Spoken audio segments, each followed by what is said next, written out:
Le Conseil de vie sociale au FJT en 2020. Le CVS, c'est quoi? Le CVS, c'est le Conseil de vie sociale, une réunion qui réunit tous les ans l'ensemble des résidents du FJT et les employés et dirigeants de l'association.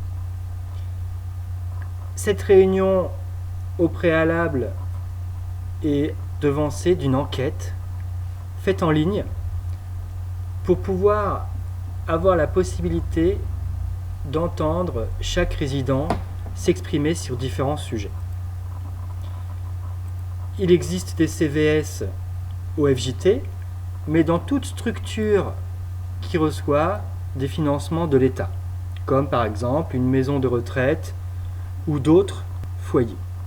Un conseil de vie sociale, c'est un lieu d'échange et d'expression sur toutes les questions intéressant le fonctionnement de l'établissement dans lequel est accueilli l'usager, c'est-à-dire pour le FJT, l'ensemble des résidents.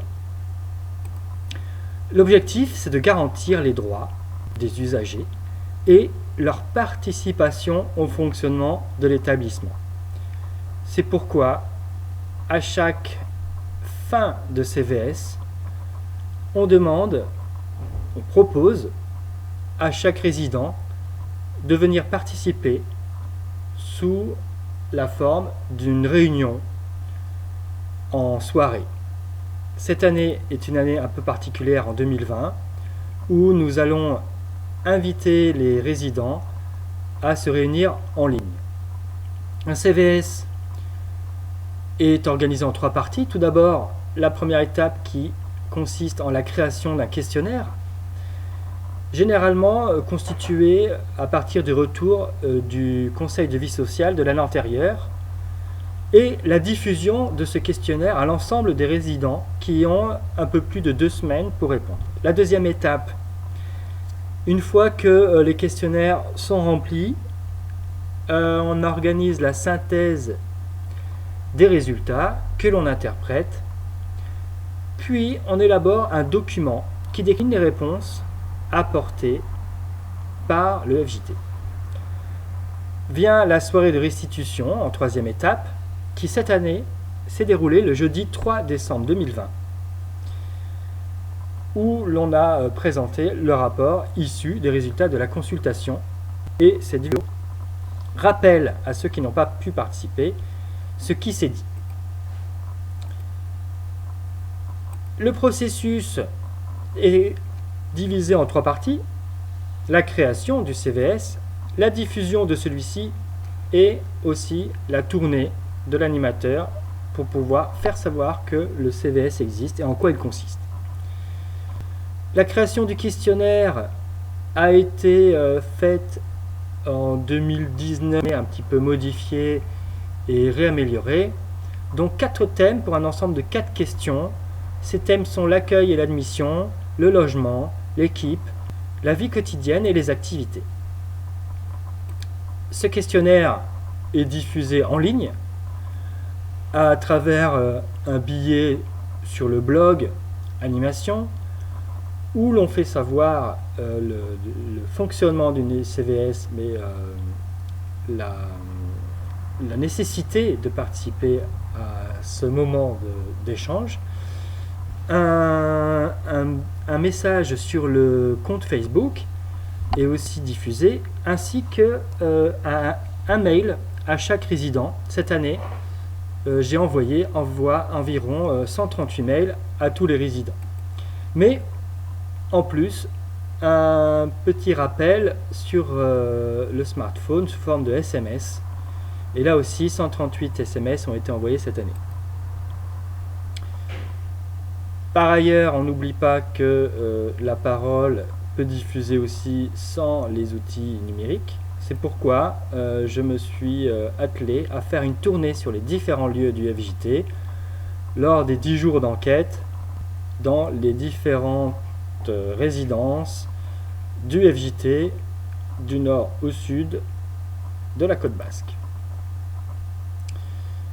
L'enquête En 2020, je vais vous présenter les résultats à partir de questionnaires et du document que l'on a rédigé, mais je vais aussi vous faire le retour de ce qui a été dit par les jeunes présents en ligne pendant cette réunion.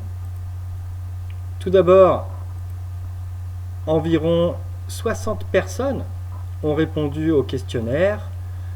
Donc, contrairement à cette diapo, depuis d'autres personnes ont participé. Donc 60 réponses en tout, divisées en 16 réponses sur papier et le reste sur Internet.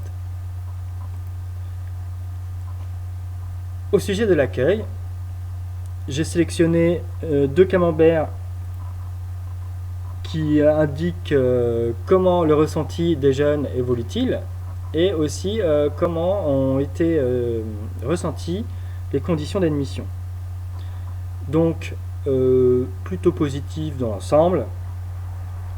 À ces camemberts, je vais rajouter un autre camembert intéressant qui nous permet de savoir que 30% des personnes qui ont participé au questionnaire sont là depuis plus d'1 an. Et que 70%, c'est-à-dire la grande majorité, sont là depuis moins d'1 an, ce qui nous donne comme indication que les gens qui viennent d'arriver ont envie de participer. Parmi les remarques générales, on remarque que l'accueil est plutôt bien apprécié en général, que le règlement est clair et compréhensible, mais que par contre, certaines règles semblent inappropriées pour certains résidents et que le suivi pour trouver un logement pourrait être mieux. Voici quelques commentaires qui nous donnent une idée de comment chaque résident a vécu donc l'accueil au FJT. Je vais maintenant vous faire part des remarques qui ont été faites à l'oral par les résidents qui étaient présents lors de la réunion. Tout d'abord, la première remarque vient d'un résident de Lynx qui a pris la parole et s'est exprimé parce que selon lui, vu la situation compliquée pour se loger sur le territoire, il est possible que, au-delà des 2 ans, on ait besoin d'un rallongement. Et sa question était de savoir si c'était possible de rallonger au-delà des 2 ans. À cela a répondu donc Delphine, qui est la directrice, en indiquant que chaque situation est différente et fait l'objet de décisions collégiales par toute l'équipe. Donc c'est un peu au cas par cas, mais oui, il y a la possibilité d'avoir une rallonge de quelques mois.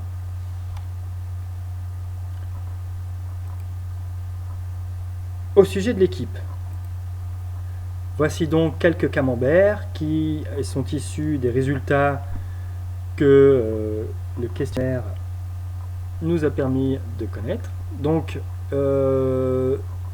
au sujet de l'équipe, c'est plutôt positif. On voit que les gens sont plutôt contents de la réception, mais que par contre, certaines personnes ne sont pas vraiment identifiées. Donc personnel sympathique est disponible, mais pas toujours bien identifié. Voici quelques commentaires qui nous permettent de faire savoir que, en général, quand on parle du personnel, les résidents sont plutôt satisfaits. Sur ce sujet, j'ai fait la proposition du fait que certaines personnes qui travaillent au FJT ne sont pas identifiées par la majorité des résidents. La proposition de faire un trombinoscope qui sera bientôt en ligne sur le blog, voire dans certaines résidences sur papier. Au sujet du logement, voici quelques camemberts qui nous permettent d'avoir une idée des thèmes principaux qui ont été abordés. L'aménagement et la décoration du logement, l'attente à l'entrée des résidences qui ont un interphone, les services Wi-Fi et les procédures d'invitation dans les résidences collectives. Alors, en général, les gens sont assez satisfaits, mais il y a quelques petits problèmes selon le résident au niveau de l'attente à l'interphone. Au sujet de la décoration, c'est plutôt satisfaisant. La Wi-Fi dans les résidences pose problème, mais d'une manière générale, dans l'ensemble des résidences et des appartements, au niveau de la Wi-Fi et des services proposés, vous êtes plutôt satisfait. Quant à la procédure pour inviter les personnes dans les studios, les personnes qui se sont exprimées aimeraient qu'il y ait plus d'assouplissement. Donc, les choses positives, l'ambiance dans l'appartement qui est plutôt agréable, et au niveau négatif, l'interphone qui complique l'entrée, parfois l'attente est trop longue, certaines portes bloquent l'accès, et pour les invités, pour certaines personnes, ce n'est pas normal de payer, manque de liberté, et aussi les problèmes de Wi-Fi. Voici quelques commentaires qui nous permettent de savoir qu'au niveau des logements, il y a beaucoup de remarques. Certains parmi vous ont fait savoir que vous aimeriez inviter plus souvent les personnes, qu'il y a des problèmes de connexion et que l'attente est un peu trop longue. Donc, parmi les personnes qui étaient présentes dans la réunion en ligne, il a été rappelé que la Wi-Fi est trop sécurisée et que il y a des problèmes pour pouvoir jouer à certains jeux, par exemple. Dans la résidence de Lynx, la machine à laver nécessiterait un peu de maintenance. Et il est aussi demandé de pouvoir avoir accès à des étendoirs dans les logements plutôt que d'utiliser la machine à sécher le linge électrique. Donc il a été fait savoir que effectivement on pourrait améliorer l'accès à la Wi-Fi, mais que pour l'organisation des étendoirs, on attend de savoir s'il y a plus de personnes qui sont aussi en demande d'un étendoir plutôt que de l'utilisation des machines à sécher. Au sujet des activités, quelques camemberts qui nous permettent d'avoir une idée des thèmes qui ont été proposés pour s'exprimer. Donc, l'ouverture du snack plus large, une fois la crise passée, pour faire des ateliers de cuisine. On voit que là, une grande partie des personnes ne semblent pas concernées car ne faisant pas partie des résidences collectives. Mais parmi ceux qui vivent en résidence collective, ça pourrait être quelque chose qui serait intéressant.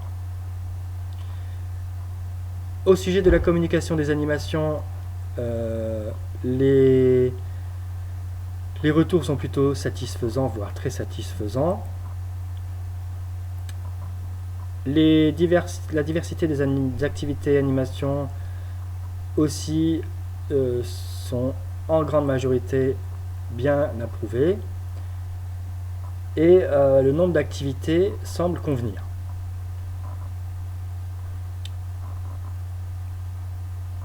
Ces questions-là sont un peu plus personnelles mais nous donne une idée de la nécessité de avoir le FJT qui puisse permettre à chacun de gagner en autonomie et peut-être de soutenir en période de Covid les résidents qui sont un peu en situation d'isolement. Quelles sont les activités qui sont intéressantes pour les personnes qui participent aux animations? On voit que faire du sport, rencontrer des gens, apprendre, se former et se divertir sont parmi les réponses les plus importantes. Et parmi les options que l'on a proposées, on apprend que prendre un cours de langue est très intéressant. Avoir de la documentation sur les bons plans aussi est quelque chose qui intéresse les résidents. Donc, les choses positives, c'est que les animations sont diversifiées. Par contre, les choses à améliorer seraient davantage de sport d'équipe et plus de sorties le week-end. Voici quelques commentaires qui vous permettent d'avoir une idée de ce que, en général, les gens expriment sur le questionnaire en ligne.